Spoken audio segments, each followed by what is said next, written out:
"What in the world are you going to do now, Joe?" asked Meg one snowy afternoon, as her sister came tramping through the hall, in rubber boots, old sack, and hood, with a broom in one hand and a shovel in the other. "Going out for exercise," answered Joe with a mischievous twinkle in her eyes. "I should think 2 long walks this morning would have been enough. It's cold and dull out, and I advise you to stay warm and dry by the fire, as I do," said Meg with a shiver. "Never take advice. Can't keep still all day, and not being a pussycat, I don't like to doze by the fire. I like adventures, and I'm going to find some." Meg went back to toast her feet in red Ivanhoe, and Joe began to dig paths with great energy. The snow was light, and with her broom she soon swept a path all round the garden, for Beth to walk in when the sun came out and the invalid dolls needed air. Now, the garden separated the Marches' house from that of Mr. Lawrence. Both stood in a suburb of the city, which was still country-like, with groves and lawns, large gardens, and quiet streets. A low hedge parted the 2 estates. On one side was an old, brown house, looking rather bare and shabby, robbed of the vines that in summer covered its walls and the flowers, which then surrounded it. On the other side was a stately stone mansion, plainly betokening every sort of comfort and luxury, from the big coach house in well-kept grounds to the conservatory and the glimpses of lovely things one caught between the rich curtains. Yet it seemed a lonely, lifeless sort of house, for no children frolicked on the lawn, no motherly face ever smiled at the windows, and few people went in and out, except the old gentleman and his grandson. To Joe's lively fancy, this fine house seemed a kind of enchanted palace, full of splendors and delights which no one enjoyed. She had long wanted to behold these hidden glories, and to know the Lawrence boy, who looked as if he would like to be known, if he only knew how to begin. Since the party, she had been more eager than ever, and had planned many ways of making friends with him, but he had not been seen lately, and Joe began to think he had gone away, when she one day spied a brown face at an upper window, looking wistfully down into their garden, where Beth and Amy were snowballing one another. "That boy is suffering for society and fun," she said to herself. "His grandpa does not know what's good for him, and keeps him shut up all alone. He needs a party of jolly boys to play with, or somebody young and lively. I've a great mind to go over and tell the old gentleman so." The idea amused Joe, who liked to do daring things and was always scandalizing Meg by her queer performances. The plan of going over was not forgotten. And when the snowy afternoon came, Joe resolved to try what could be done. She saw Mr. Lawrence drive off, and then sallied out to dig her way down to the hedge, where she paused and took a survey. All quiet, curtains down at the lower windows, servants out of sight, and nothing human visible but a curly black head leaning on a thin hand at the upper window. "There he is," thought Joe, "poor boy. All alone and sick this dismal day. It's a shame. I'll toss up a snowball and make him look out, and then say a kind word to him." Up went a handful of soft snow, and the head turned at once, showing a face which lost its listless look in a minute, as the big eyes brightened and the mouth began to smile. Joe nodded and laughed, and flourished her broom as she called out, "How do you do? Are you sick?" Laurie opened the window, and croaked out as hoarsely as a raven, "Better, thank you. I've had a bad cold, and been shut up a week." "I'm sorry. What do you amuse yourself with?" "Nothing. It's dull as tombs up here." "Don't you read?" "Not much. They won't let me." "Can't somebody read to you?" "Grandpa does sometimes, but my books don't interest him, and I hate to ask Brooke all the time." "Have someone come and see you then." "There isn't anyone I'd like to see. Boys make such a row, and my head is weak." "Isn't there some nice girl who'd read and amuse you?" Girls are quiet and like to play nurse. Don't know any. You know us, began Joe, then laughed and stopped. So I do. Will you come, please? Cried Laurie. I'm not quiet and nice, but I'll come, if Mother will let me. I'll go ask her. Shut the window, like a good boy, and wait till I come. With that, Joe shouldered her broom and marched into the house, wondering what they would all say to her. Laurie was in a flutter of excitement at the idea of having company, and flew about to get ready, for as Mrs. March said, he was a little gentleman, and did honor to the coming guest by brushing his curly pate, putting on a fresh color, and trying to tidy up the room, which in spite of half a dozen servants, was anything but neat. Presently there came a loud ring, then a decided voice, asking for Mr. Laurie, and a surprised-looking servant came running up to announce a young lady. All right, show her up, it's Miss Joe, said Laurie, going to the door of his little parlor to meet Joe, who appeared, looking rosy and quite at her ease, with a covered dish in one hand and Beth's 3 kittens in the other. Here I am, bag and baggage, she said briskly. Mother sent her love, and was glad if I could do anything for you. Meg wanted me to bring some of her blancmange, she makes it very nicely, and Beth thought her cats would be comforting. I knew you'd laugh at them, but I couldn't refuse, she was so anxious to do something. It so happened that Beth's funny loan was just the thing, for in laughing over the kits, Laurie forgot his bashfulness, and grew sociable at once. That looks too pretty to eat, he said, smiling with pleasure, as Joe uncovered the dish, and showed the blancmange, surrounded by a garland of green leaves, and the scarlet flowers of Amy's pet geranium. It isn't anything, only they all felt kindly and wanted to show it. Tell the girl to put it away for your tea. It's so simple you can eat it, and being soft, it will slip down without hurting your sore throat. What a cozy room this is! It might be if it was kept nice, but the maids are lazy, and I don't know how to make them mind. It worries me though. I'll write it up in 2 minutes, for it only needs to have the hearth brushed, so, and the things made straight on the mantelpiece, so, and the books put here, and the bottles there, and your sofa turned from the light, and the pillows plumped up a bit. Now then, you're fixed. And so he was, for, as she laughed and talked, Joe had whisked things into place and given quite a different air to the room. Laurie watched her in respectful silence, and when she'd beckoned him to his sofa, he sat down with a sigh of satisfaction, saying gratefully, "How kind you are." "Yes, that's what it wanted. Now please take the big chair and let me do something to amuse my company." "No, I came to amuse you. Shall I read aloud?" And Joe looked affectionately toward some inviting books nearby. "Thank you. I've read all those, and if you don't mind, I'd rather talk," answered Laurie. "Not a bit. I'll talk all day if you'll only set me going. Beth says I never know when to stop." "Is Beth the rosy one, who stays at home good deal and sometimes goes out with a little basket?" asked Laurie with interest. "Yes, that's Beth. She's my girl, and a regular good one she is, too. The pretty one is Meg, and the curly-haired one is Amy, I believe?" "How did you find that out?" Laurie colored up, but answered frankly, "Why, you see I often hear you calling to one another, and when I'm alone up here, I can't help looking over at your house, you always seem to be having such good times. I beg your pardon for being so rude, but sometimes you forget to put down the curtain at the window where the flowers are. And when the lamps are lighted, it's like looking at a picture to see the fire, and you all around the table with your mother.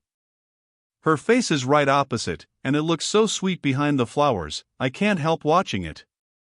I haven't got any mother, you know." And Laurie poked the fire to hide a little twitching of the lips that he could not control.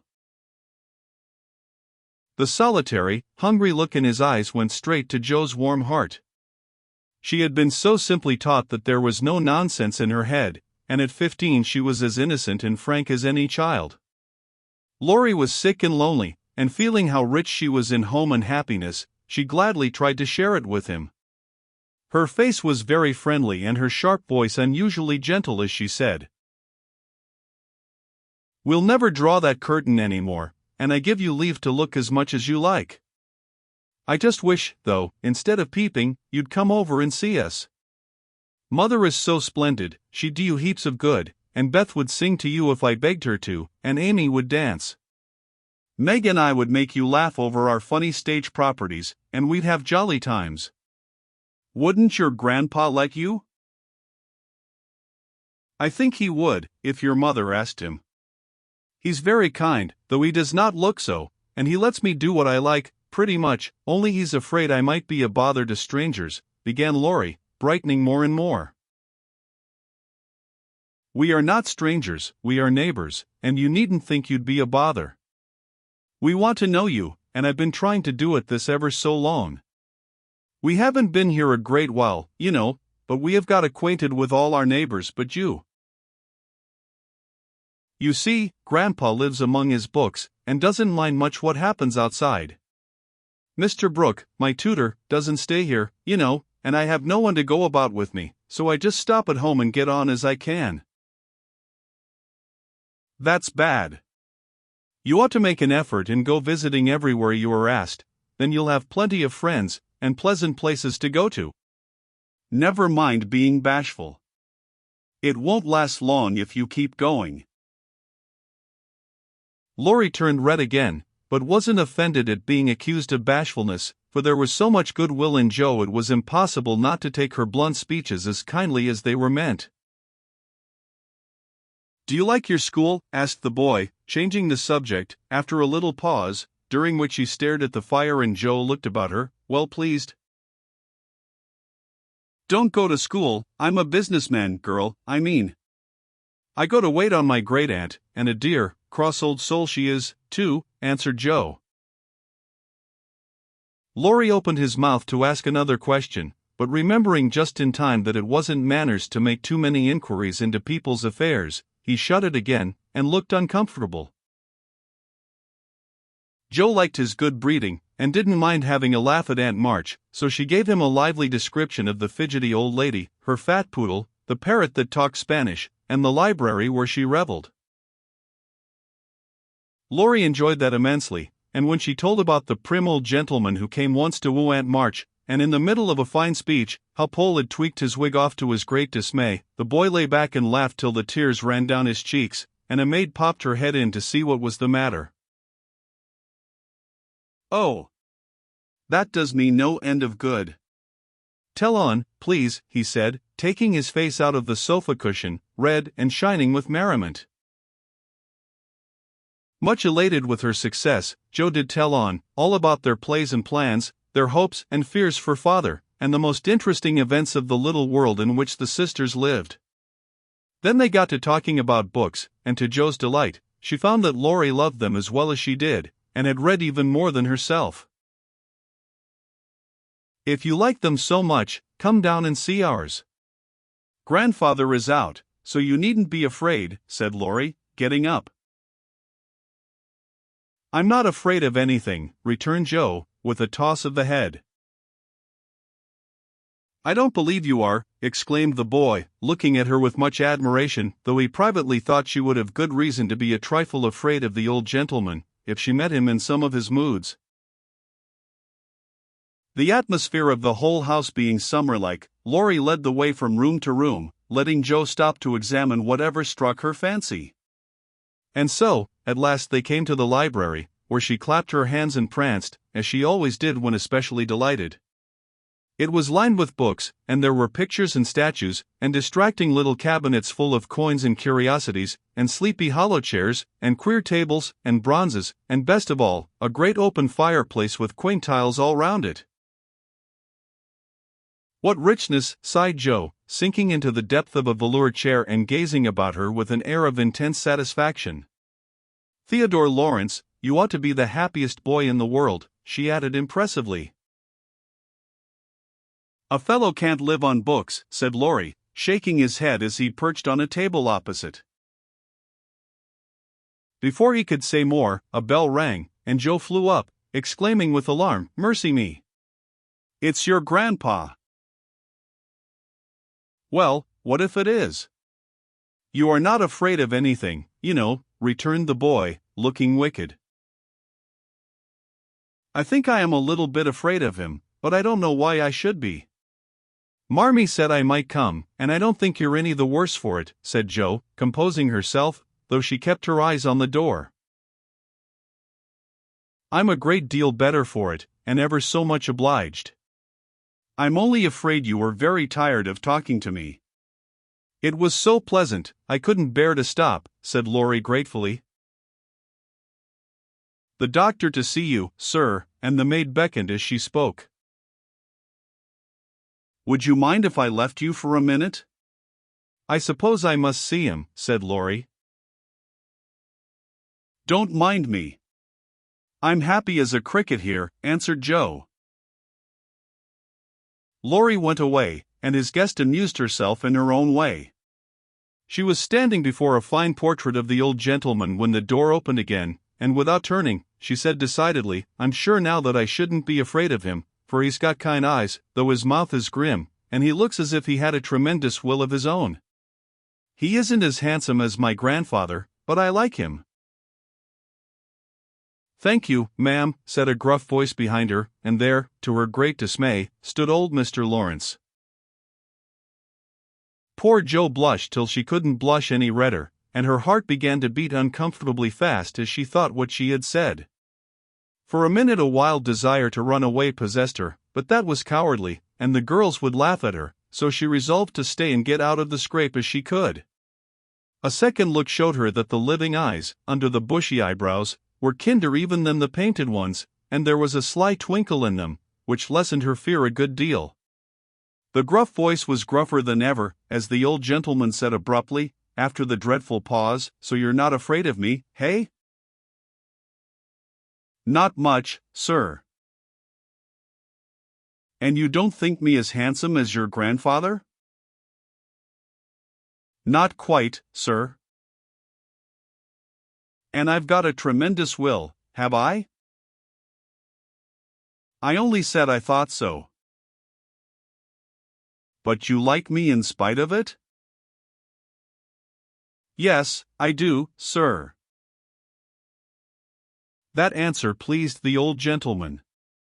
He gave a short laugh, shook hands with her, and, putting his finger under her chin, turned up her face, examined it gravely, and let it go, saying with a nod, "You've got your grandfather's spirit, if you haven't his face. He was a fine man, my dear, but what is better, he was a brave and an honest one, and I was proud to be his friend." "Thank you, sir," and Joe was quite comfortable after that, for it suited her exactly. "What have you been doing to this boy of mine, hey?" was the next question, sharply put. "Only trying to be neighborly, sir." And Joe told how her visit came about. "You think he needs cheering up a bit, do you?" "Yes, sir, he seems a little lonely, and young folks would do him good perhaps. We are only girls, but we should be glad to help if we could, for we don't forget the splendid Christmas present you sent us," said Joe eagerly. "Tut, tut, tut. That was the boy's affair. How is the poor woman?" "Doing nicely, sir." And off went Joe, talking very fast, as she told all about the Hummels, in whom her mother had interested richer friends than they were. "Just her father's way of doing good. I shall come and see your mother some fine day. Tell her so. There's the tea bell, we have it early on the boy's account. Come down and go on being neighborly. If you'd like to have me, sir. Shouldn't ask you, if I didn't." And Mr. Lawrence offered her his arm with old-fashioned courtesy. What would Meg say to this, thought Joe, as she was marched away, while her eyes danced with fun as she imagined herself telling the story at home. Hey! Why, what the dickens has come to the fellow, said the old gentleman, as Laurie came running downstairs and brought up with a start of surprise at the astounding sight of Joe arm in arm with his redoubtable grandfather. I didn't know you'd come, sir, he began, as Joe gave him a triumphant little glance. That's evident, by the way you racket downstairs. Come to your tea, sir, and behave like a gentleman. And having pulled the boy's hair by way of a caress, Mr. Lawrence walked on, while Laurie went through a series of comic evolutions behind their backs, which nearly produced an explosion of laughter from Joe. The old gentleman did not say much as he drank his 4 cups of tea, but he watched the young people, who soon chatted away like old friends, and the change in his grandson did not escape him. There was color, light, and life in the boy's face now, vivacity in his manner, and genuine merriment in his laugh. She's right, the lad is lonely. I'll see what these little girls can do for him, thought Mr. Lawrence, as he looked and listened. He liked Joe, for her odd, blunt ways suited him, and she seemed to understand the boy almost as well as if she had been one herself. If the Lawrences had been what Joe called prim and poky, she would not have got on at all, for such people always made her shy and awkward. But finding them free and easy, she was so herself, and made a good impression. When they rose she proposed to go, but Laurie said he had something more to show her, and took her away to the conservatory, which had been lighted for her benefit. It seemed quite fairy-like to Joe, as she went up and down the walks, enjoying the blooming walls on either side, the soft light, the damp sweet air, and the wonderful vines and trees that hung about her, while her new friend cut the finest flowers till his hands were full. Then he tied them up, saying, with the happy look Joe liked to see, "Please give these to your mother, and tell her I like the medicine she sent me very much." They found Mr. Lawrence standing before the fire in the great drawing-room, but Joe's attention was entirely absorbed by a grand piano, which stood open. "Do you play?" she asked, turning to Laurie with a respectful expression. "Sometimes," he answered modestly. "Please do now. I want to hear it, so I can tell Beth." "Won't you first?" "Don't know how. Too stupid to learn, but I love music dearly." So Laurie played and Joe listened, with her nose luxuriously buried in heliotrope and tea roses.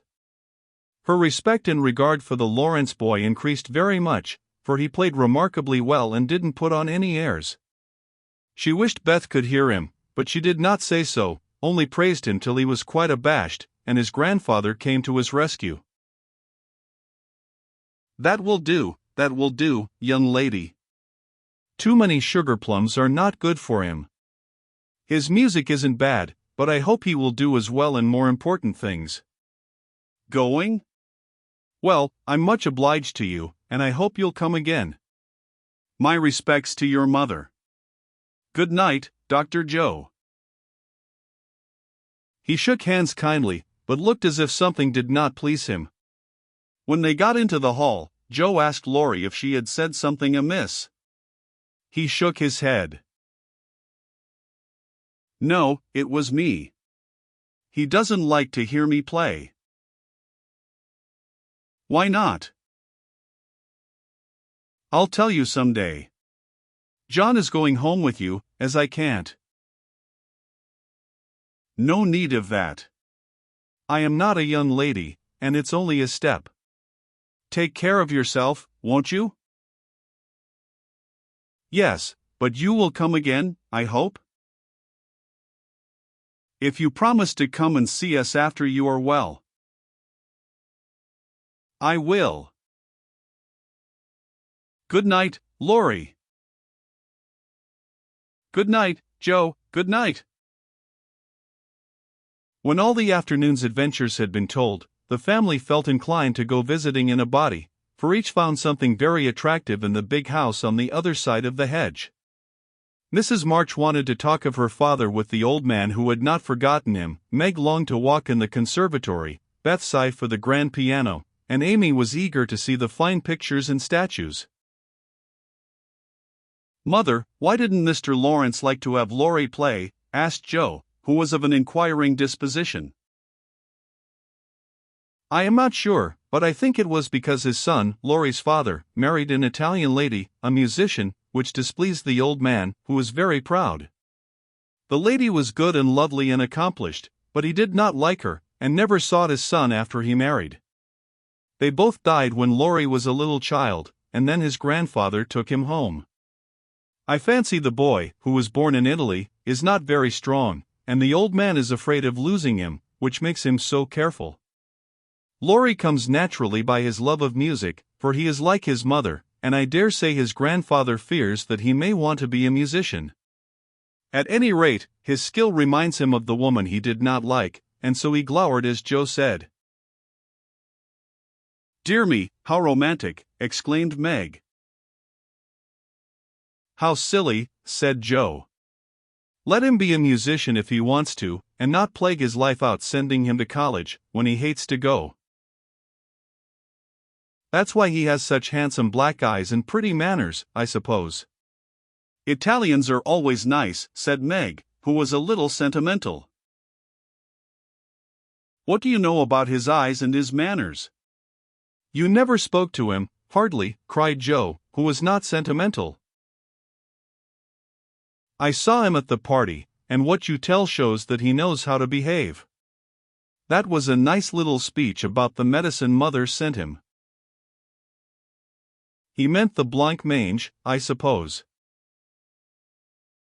"How stupid you are, child. He meant you, of course." "Did he?" And Joe opened her eyes as if it had never occurred to her before. "I never saw such a girl." "You don't know a compliment when you get it," said Meg, with the air of a young lady who knew all about the matter.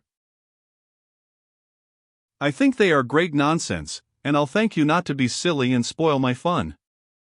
Laurie's a nice boy and I like him, and I won't have any sentimental stuff about compliments and such rubbish. We'll all be good to him because he hasn't got any mother, and he may come over and see us, mayn't he, Marmee?" "Yes, Joe, your little friend is very welcome, and I hope Meg will remember that children should be children as long as they can." "I don't call myself a child, and I'm not in my teens yet," observed Amy. "What do you say, Beth?" "I was thinking about our Pilgrim's Progress," answered Beth, who had not heard a word. "How we got out of the slough and through the wicket gate by resolving to be good, and up the steep hill by trying, and that maybe the house over there, full of splendid things, is going to be our palace beautiful." "We have got to get by the lions first," said Joe, as if she rather liked the prospect.